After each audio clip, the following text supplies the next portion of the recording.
Pop. Lastly, we have Teen Singing Champion.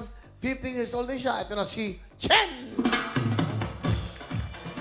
Hi, Chen. Okay. Hello po, Kuya Will. Okay, yung camera mo. Iyan, bumati ka. Hello sa mga taga-Buhlano dira sa Bohol, mga lulog, lula, mga kapitbahay ko dyan, mga classmate, o ano? Okay. Teka, saan ka? Taga-Bohol po. Sa Bohol. Saan ka sa Bohol? Lubok po, Kuya Will. Lubok. Galing ka pang Bohol? Opo, tubong Bohol po ako, Kuya Will. Galing ka pang Bohol ngayon? Di po, pumunta po kami dito. Mag 4 years na po kami dito, Kuya Will. 4 years na kayo. Opo. Dito ka ba nag-aaral? Opo, Kuya Will. Okay. Ilan taon ka na ba? 15 po. Anong grade mo? Grade 9 po, mag-grade 10 na po, Kuya Will. Saan? Sa Quezon City High School po. Ano pangarap mo? Pangarap ko pong maging nurse, tsaka singer po. Ano, bakit? Ba't gusto mo maging sikat na singer? Para po matulungan po yung pamilya ko po. Tsaka po ma-share po sa buong mundo po yung talent ko po na binigay po ni Lord. Ayan, okay. Sabi mo kayo, o ano? Sabi mo kayo, o ano? O ano? Inggit kayo, no? Kali nyo kasi, di totoo eh. Bakit? Sinabihan ka ba? Apo. Ano sabi? Sabi ko po sa classmate ko po na, ano po, sasali ako sa Wawa Win. So, abangan mo ako doon. Sabi, weh! Weh, happy ka na? Thank you, Kuya Will, kasi nakapasok po ako dito, Kuya Will. Di ko po akalain kasi dami magagaling. Oo, audition. Opo, dami. Tapos, ano naramdaman mo nun? Kaba, Kuya Will. Saan ka nag-champion? Sa barangay Anonas po, Kuya Will. Malapit lang. Okay. Opo. Magkano premyo mo? 10,000 po, Ba, Kuya Will. dami nun ah. O ano nangyari sa 10,000? Pinambili ko po ng, diaper po ng, at saka gatas po ng kapatid ko po. Pag nanalo kayo, pag nanalo kayo, ano naisip mo sa pera?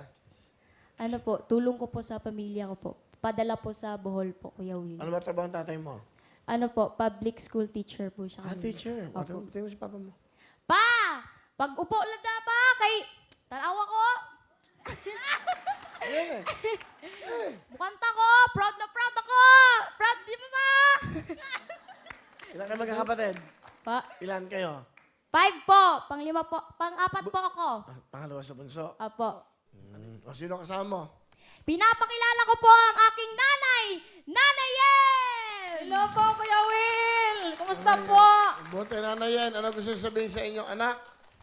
Chen, kahit nahirapan na tayo dito sa Manila, Chen, tiyaga lang tayo, Chen. At saka, yung pangarap mo, ipapagamot mo si ate, mag-pray lang tayo kay Lord Chen na matutupad din yan. At saka, masaya ako talaga, nandito ka nasa Wawawin. Tapos, natulungan mo si Papa sa problema natin. Alam mo naman ang kahirapan natin. Magpasalamat talaga ako sa iyo. Mahal na mahal talaga kita, Chen. At sa mga kapatid mo, huwag mo silang kalimutan na tulungan. Lalo-lalo na ang ate mo. Ma, mahal na mahal kita, Ma. Thank you po sa suporta niyo, Ma, kahit sobrang hirap po ng buhay dito sa Manila, Ma. Ginagawa niyo po lahat kahit mahirap po. Thank you, Ma. Tsaka pa, kasi kahit mahirap po, kinakaya niyo po kasi dahil sa amin magkakapatid po. Thank you, Ma. Mahal na mahal kita. Salamat, Chen. Bakit daw yung ate mo, tulungan mo?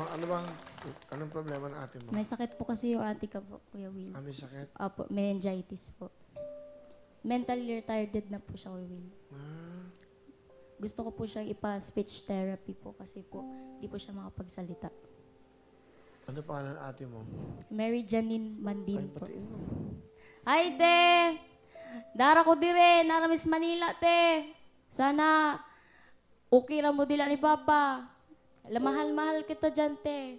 Mahal na mahal ko kayo ni Kuya dyan, tsaka ni Papa. Ingat kayo dyan.